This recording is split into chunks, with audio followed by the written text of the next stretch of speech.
Je m'appelle Jérôme Journoux, je suis le directeur général de Smurfit Kappa Provence Méditerranée, qui est une usine qui est destinée à transformer, embellir le carton pour tous les corps de métier qui peuvent avoir besoin d'emballer ou de promouvoir leurs produits. Sur site, nous avons 35 salariés qui se déploient sur l'atelier fabrication ou dans l'administratif.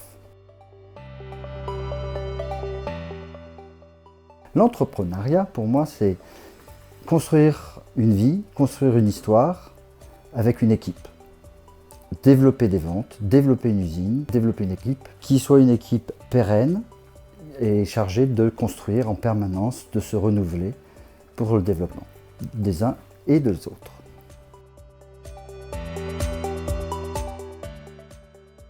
Une envie de construire, justement.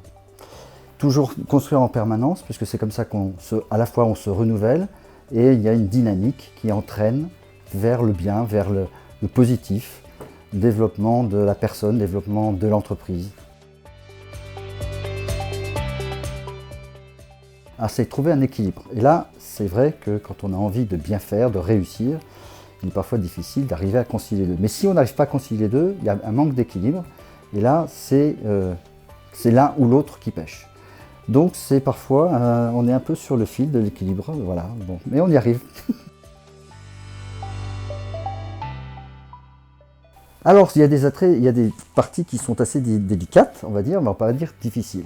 Puisque de toute façon, d'être chef d'entreprise, c'est accepter de prendre des responsabilités, d'avoir des challenges à couvrir. Et donc il faut savoir avancer. Et si on accepte d'avancer, on accepte toutes les difficultés. Avoir envie. Premier conseil, c'est avoir envie. Si on n'a pas envie, on ne réussira pas. Donc c'est dans l'envie, l'empathie qu'on peut avoir avec les personnes, savoir travailler avec les autres, qu'on arrivera à bâtir et continuer à bâtir. Alors la société n'arrête pas de grandir.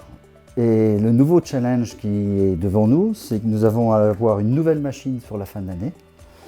C'est un investissement d'1,5 million. Et là, il faut tout savoir coordonner, tous les corps de métier qui vont venir travailler dans l'usine. Et en même temps, surtout ne pas arrêter la fabrication. C'est-à-dire qu'il faut répartir avec les gens qui sont à l'intérieur, les travaux qui sont à faire, les équipes qui vont avoir à travailler, les autres qui ne vont pas avoir travaillé, pour que ça se ressente le moins possible sur l'activité de l'entreprise et que la machine, quand elle sera là, puisse redémarrer juste en appuyant sur le bouton.